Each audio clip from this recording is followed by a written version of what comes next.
수험생 여러분 안녕하십니까? 오소방 원격학원에서 소방학개론 강의를 담당하는 이종호라고 합니다.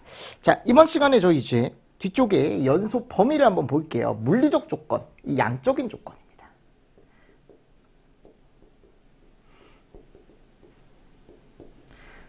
우리가 같은 말로 이렇게 얘기해요.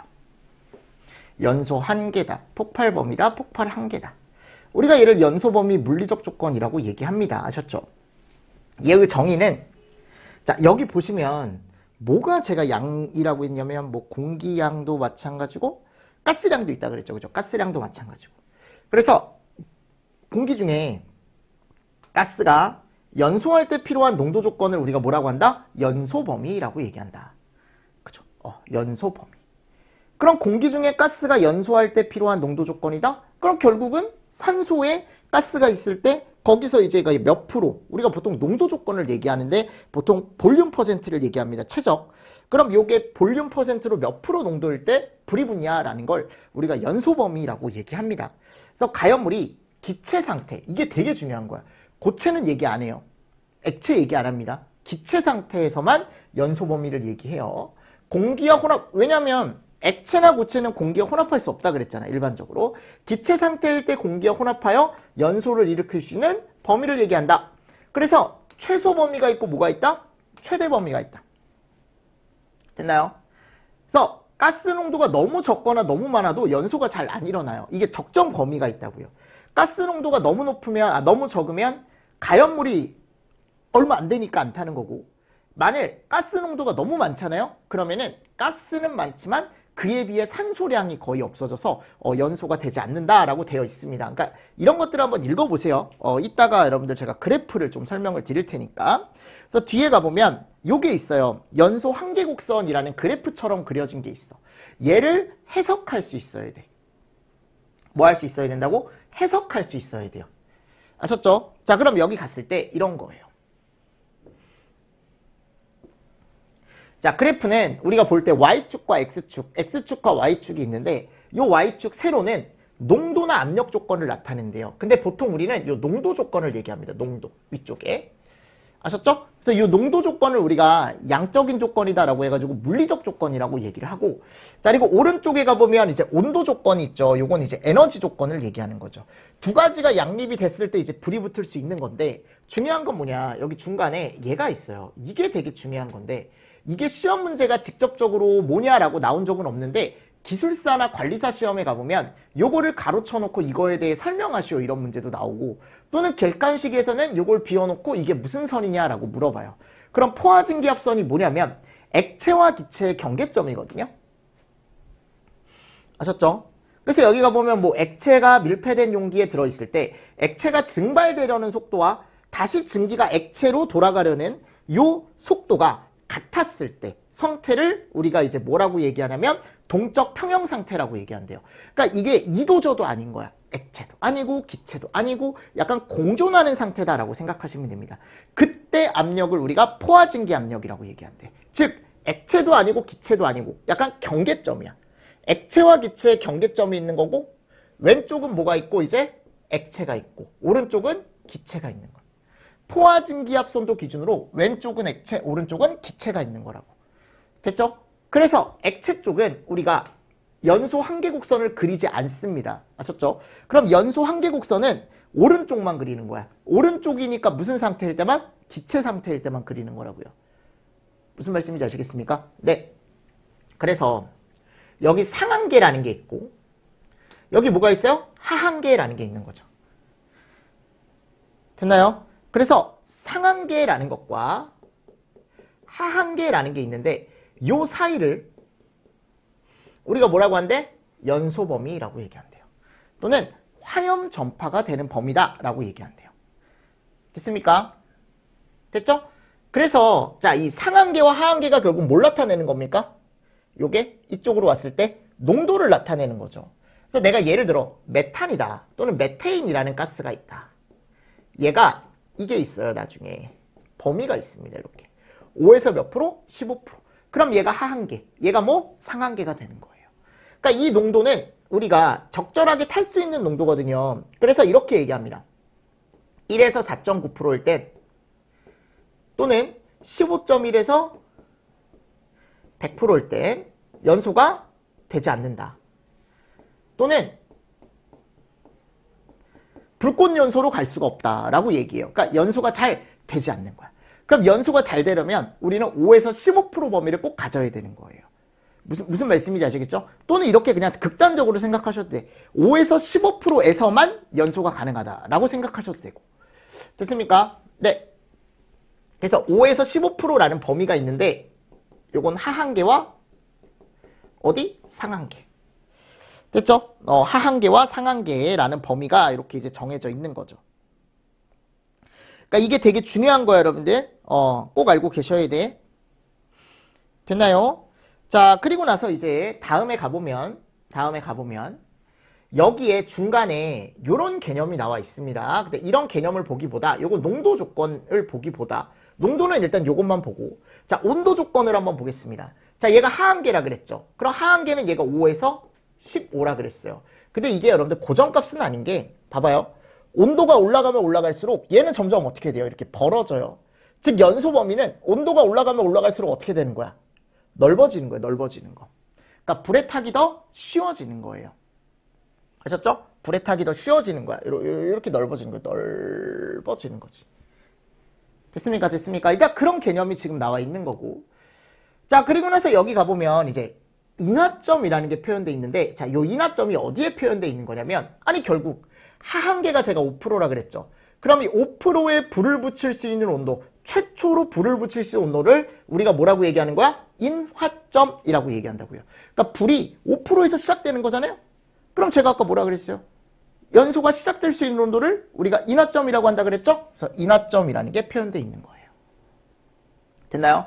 근데 이건 하한계에 불을 붙일 수 있는 인화점. 그러니까 보통 하한계 쪽에서 인화점을 얘기하죠. 근데 가끔 어떤 책에 요 상한계에 불을 붙일 수 있는 상부 인화점을 표현해 놓는 경우도 있어요. 그러면 얘 이름이 하부 인화점이 되는 거야. 요게 만일 상부 인화점이면 얘가 하부 인화점이 되는데 기출문제에 요 그래프가 나온 적이 있는데 그때는 상부 인화점과 하부 인화점을 구분하는 그래프가 안 나와요, 시험에. 근데 이제 가끔 책 같은 데 가보면 그렇게 표현해 놓은 책이 있더라고요. 그냥 여러분들은 참고로만 알고 계세요. 얘를 하부, 얘를 상부라고 표현하는 책도 있지만 일반적으로 얘를 그냥 인화점이라고 하나로 표현을 한다고요. 됐습니까? 자, 그리고 나서 이제 다음에 가보면 여기가 인화점이죠. 그럼 인화점보다 5도에서 10도 정도 높은 포인트를 우리가 연소점이라고 한다 그랬죠? 근데 연소점을 잘 표현을 안 해요. 아셨죠? 연소점은. 하여튼 연소점이라는 게 있을 수 있다, 여기에. 그리고 맨 오른쪽에 와보면 뭐 연소점은 한 이쯤 되겠죠? 5도에서 10도 정도 오른쪽으로 간 포인트니까. 얘가 있네요.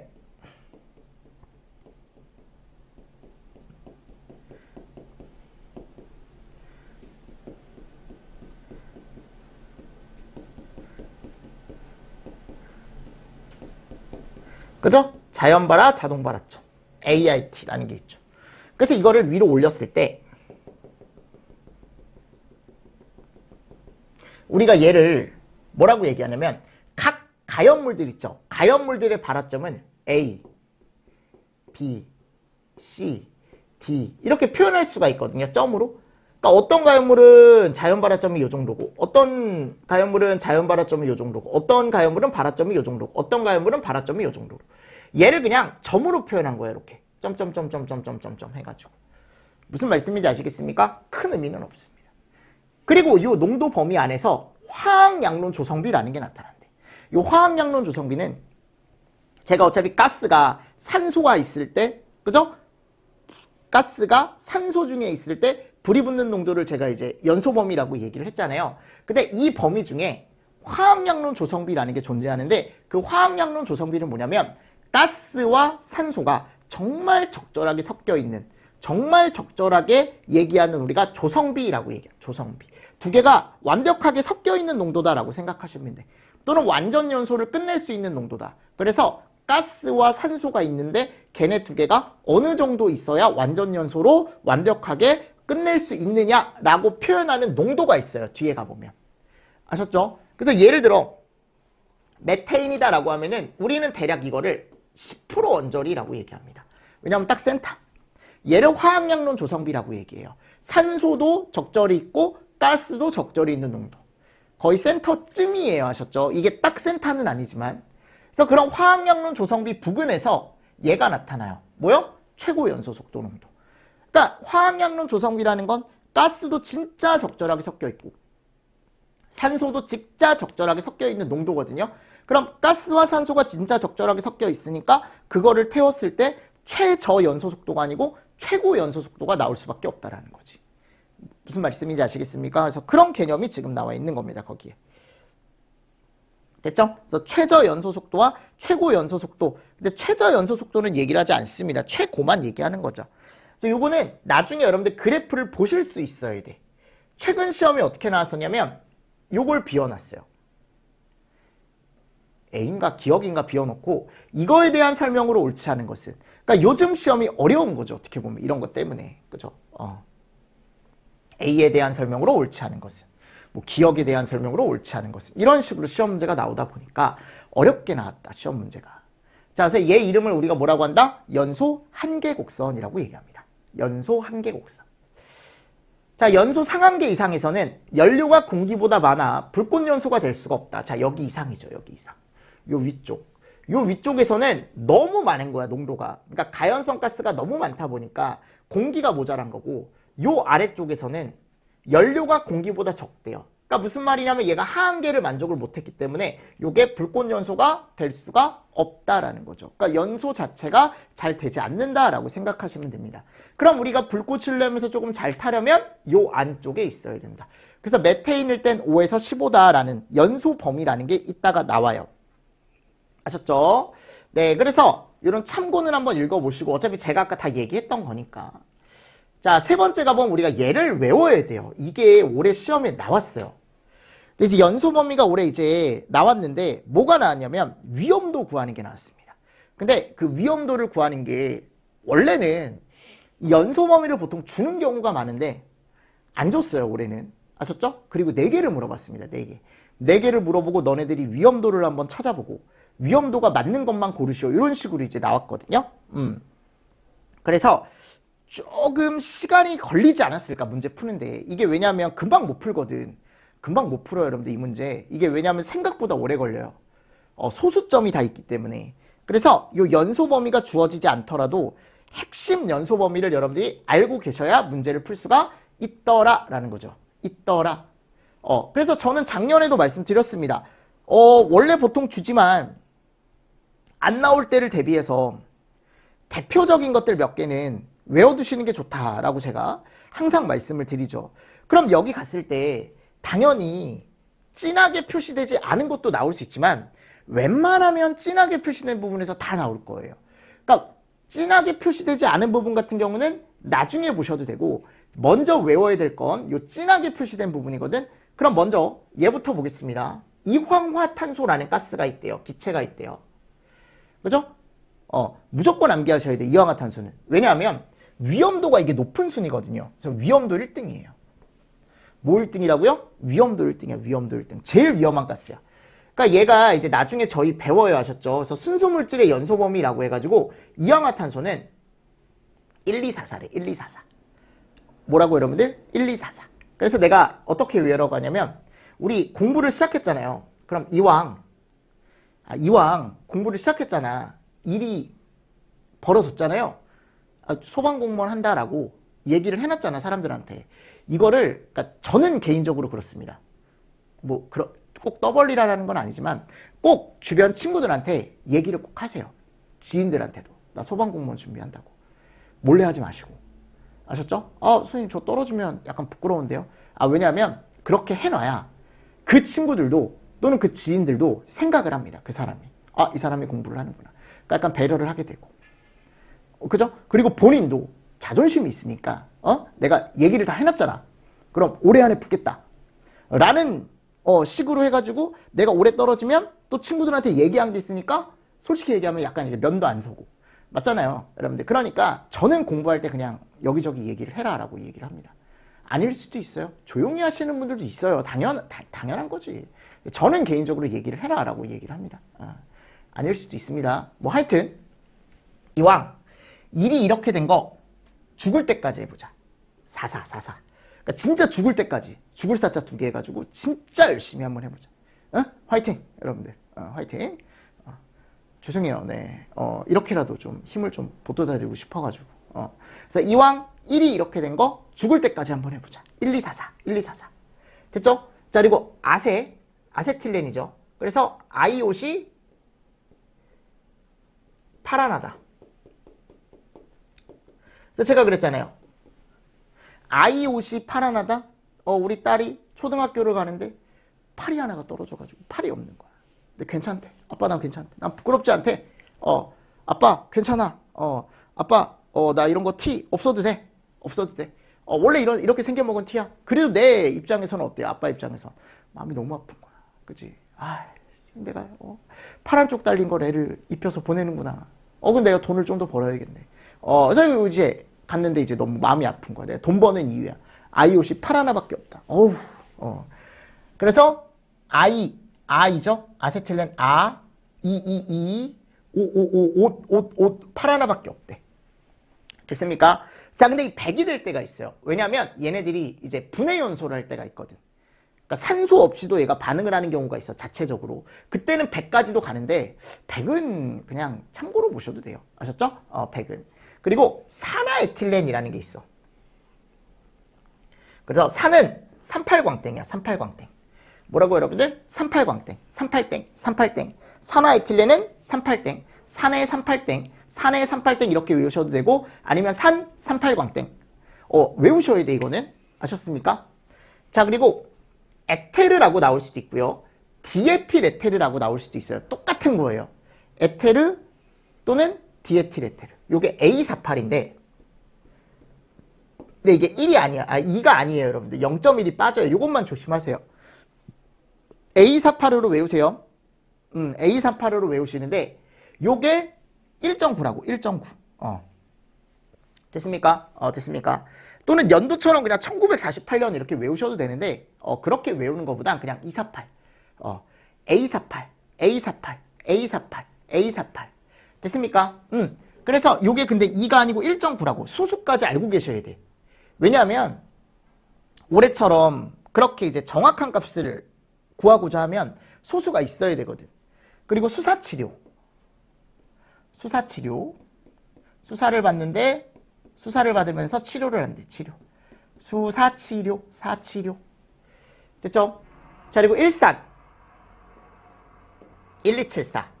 일산은 1274. 요거는 그냥 여러분들 앞글자 따서 외우셔야 될 것 같아. 1274. 대신에 여기 점호가 붙어 있다라는 거. 12574 이렇게 외워주셔도 되고, 12574 일산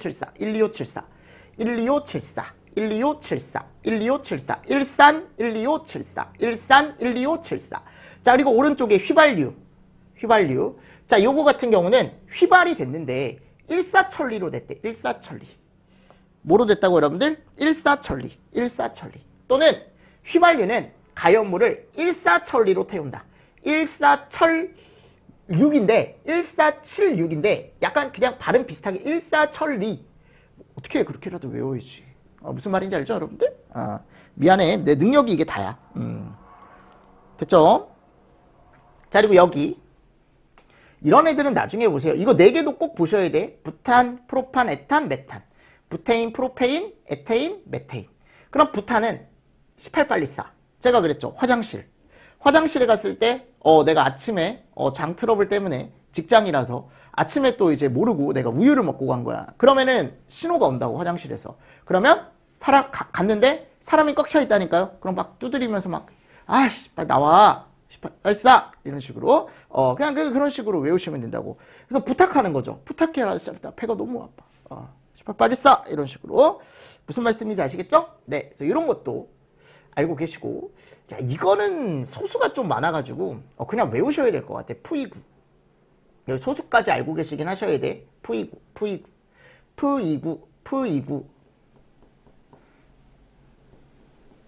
됐습니까? 푸이구. 됐죠? 대신에 이거 2.1이랑 9.5, 0.1이랑 0.5도 알고 계셔야 돼. 그리고 여기는 에사밀리. 근데 여기 3, 10이죠. E312라고 했잖아. E312.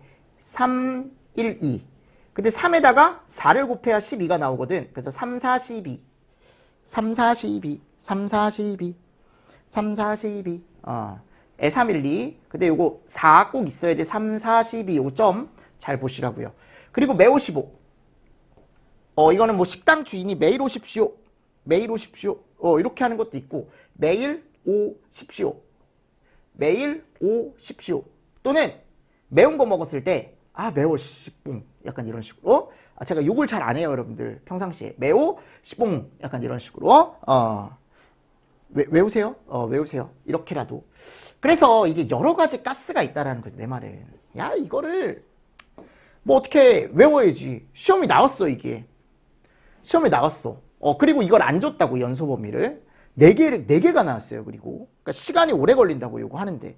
왜냐하면 소수가 없으면 괜찮거든요. 근데 소수가 있으면 학생들이 거기서 헷갈린다고. 내가 틀림없이 수학을 할 줄 아는데 시험장이고 약간의 긴장 상태고 하다 보니까 거기서 또 실수가 나올 수도 있고. 그죠? 그렇더라고요.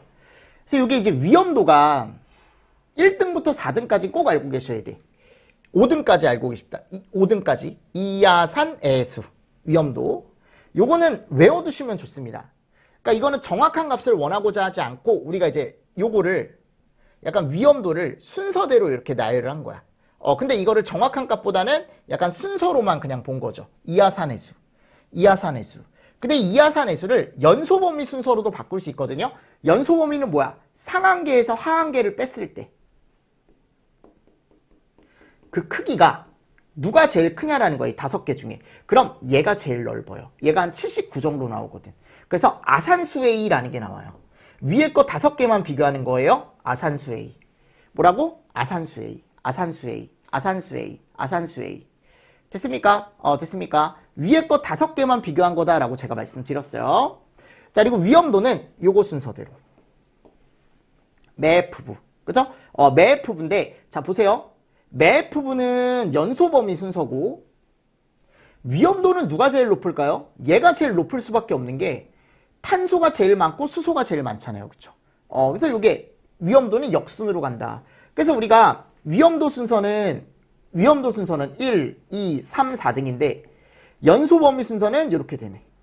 그래서 제가 하나 말씀드리고 싶은 건 뭐냐. 위험도와 연소 범위가 약간의 상관관계가 있는 건 맞거든요. 근데 그 연소 범위가 무조건 넓다고 해서 무조건 위험도가 1등은 아니다라는 거. 아셨죠? 그래서 이런 것들, 가스들의 특성이나 이런 것도 고려를 해줘야 된다라는 거죠. 그래서 이런 것도 시험 문제 잘 나와요, 여러분들. 요거 순서도 잘 나오고. 자, 같이 좀 정리를 해 두셔야 되지 않을까. 이게 왜냐면 올해 이제 시험 문제 나온 거 보면, 안 줄 수도 있다라는 건데. 그래서 제가 요거는 이렇게 한 번 더 정리를 해놨으니까요. 여러분들이 한 번 더 보시면서, 그렇구나, 라고 알고 계십시오. 그래서 올해 얘가 나왔어. 위험도 구하는 게. 얘는 어떤 가연성 가스가 화재를 일으킬 위험성을 나타내는 척도다라고 되어 있죠. 그럼 위험도는 이렇게 구한대요. 그죠? 그럼 결국 내가 만일 메테인, 메탄이다? 그럼 5에서 15라 그랬죠? 그럼 위험도를 구하시오라고 하면은 해서 2 이런 식으로 구하는 거죠. 그러니까 아까 제가 오른쪽에 위험도라는 걸 표에 써놨잖아요. 이게 다 뭐예요? 상한계에서 하한계를 빼주고 하한계로 나눠준 값이에요. 아셨죠? 네. 자, 가연성 가스 연소 범위의 특성이라고 나와 있습니다. 그럼 이건 뭐냐면, 아니 연소 범위가 이렇게 있으면 얘가 상한계고 얘가 하한계거든? 그럼 하한계 값이 낮을수록 연소 범위가 넓어지는 거잖아요. 여기가 넓어지는 거잖아. 그럼 위험한 거예요? 안전한 거예요? 위험한 거죠. 그쵸? 상한계 값이 높을수록 위험한 거예요? 안전한 거예요? 위험한 거죠. 연소 범위가 넓을수록 위험한 거죠. 근데 내가 여기다가 불활성 가스를 넣잖아요? 그러면 연소 범위가 좁아진대. 왜? 모의 양이 줄어드니까. 산소량이 줄어드니까. 무슨 말씀인지 아시겠습니까? 그래서 이게 연소 범위 특성이라는 게 나와 있는데, 근데 연소 범위는 결국 넓어지는 게 위험한 거고 좁아지면 오히려 안전해지는 거다라는 걸 좀 크게 알고 계시고, 요 5번째 보겠습니다. 영양요소라는 게 나와요. 이게 산불난 PT라는 걸 먼저 알고 계십시오. 요 5개가 영향을 주더라, 연소 범위에. 자, 뭐? 산, 불, 난, PT. 산불이 났는데 PT 체조하고 있대, 그치? 뭐 이상한 사람이네, 그치? 맞죠? 이러면 안 되잖아요, 그죠? 안 그래도 요즘 산불 많이 나는데, 민감하잖아요, 산불에. 근데 거기 가서 앞에서 막 PT 체조하고 있대. 이게 뭐야, 약간. 뭐지? 약간. 자, 일단은 산불난 PT 5가지를 외우고 계시고, 이 5가지가 어떤 영향을 주냐라는 거, 연소 범위에. 자, 먼저, 온도부터 보겠습니다. T부터. 온도가 상승한대요. 그러면 연소 범위 기본적으로 넓어진답니다. 왜냐하면 얘 기체잖아요. 온도가 상승하면 기체들이 어떻게 할까요? 미친 듯이 움직이기 시작합니다. 미친 듯이 움직이면서 자기들끼리 뭐를 해요? 충돌을 하겠죠. 그럼 내가 거기서 뭐가 나온다 그랬어요? 그렇죠. 에너지가 발생한다 그랬죠. 무슨 말씀인지 아시겠습니까? 그래서 연소 범위는 넓어진다고.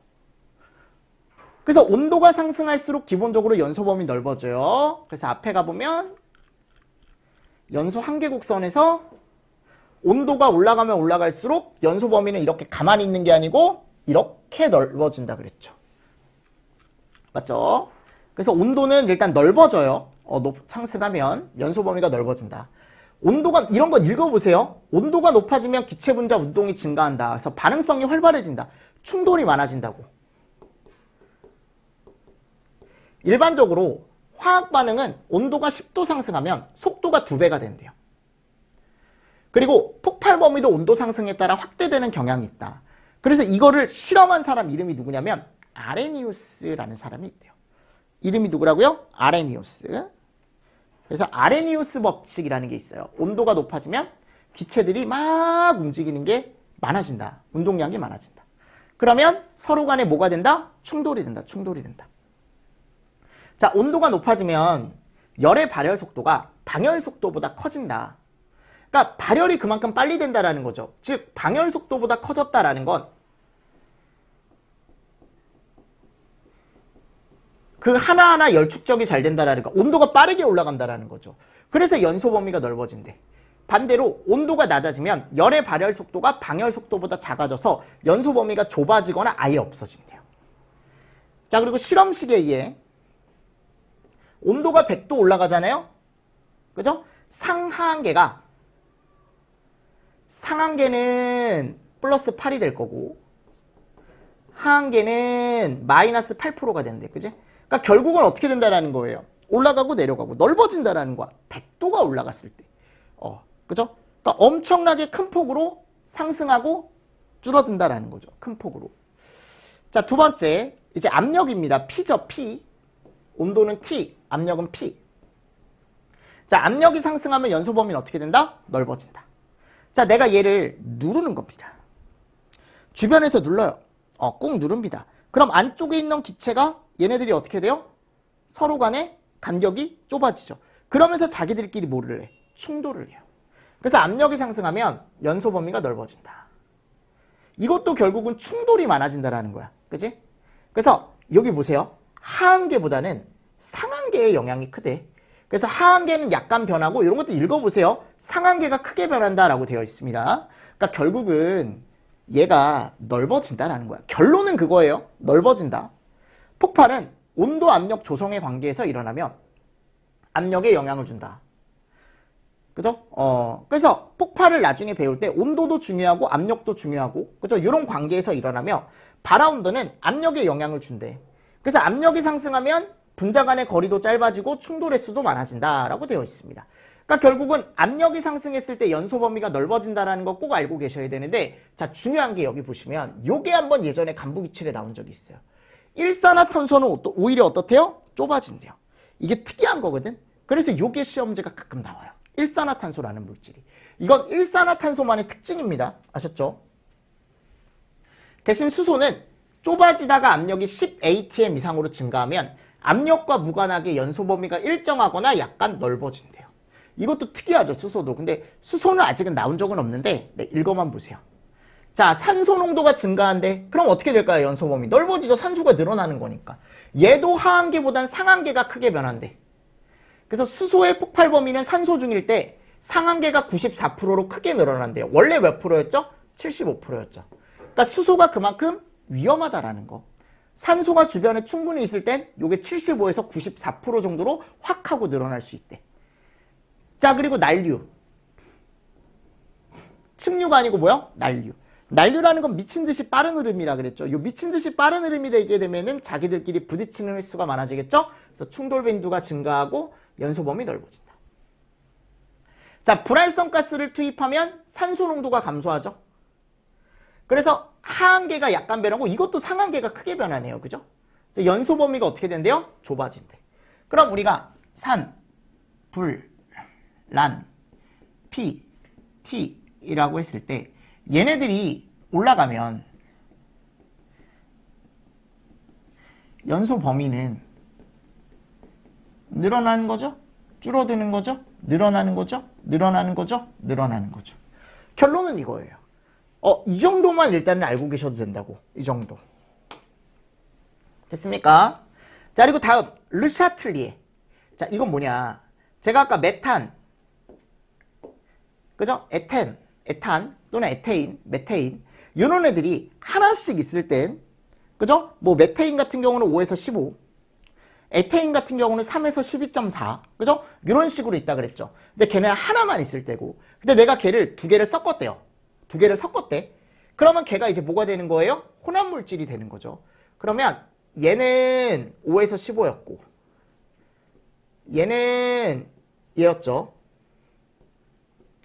두 개가 섞였을 때 하한계가 바뀌어요. 8로 바뀌는 게 절대 아니야. 아셨죠? 이거를 계산식을 통해서 구해야 돼요. 뭐를 통해서? 계산식을 통해서 구해야 된다고요. 그 계산식 이름이 르샤틀리에 법칙이에요. 요거는 요 공식 두 번째. 요 공식 꼭 알고 계십시오. 그래서 이 공식을 어떻게 쓰는 거냐. 얘가 상한계나 하한계를 구하라고 문제에서 나와요. 또는 상하한계를 다 구하라고 할 수도 있는데 일반적으로 소방공무원 시험에서는 하나만 물어볼 거예요. 특히 하한계. 왜냐하면 상한계는 르샤틀리에가 잘 안 맞는다라고 해서 잘 안 써요. 보통 하한계 구할 때 써요. 아셨죠? 르샤틀리에는. 그럼 르샤틀리에 공식 L은 L1분의 V1 플러스 L2분의 V2 플러스 L3분의 V3. 됐습니까?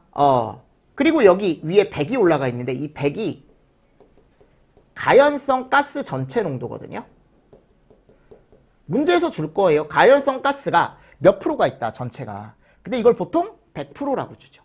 근데 가끔 불연성 가스를 섞어주는 경우가 있는데 그런 불연성 가스 농도는 여기서 꼭 빼줘야 돼요. 아셨죠? 그리고 1번 가스, 2번 가스, 3번 가스, 4번 가스.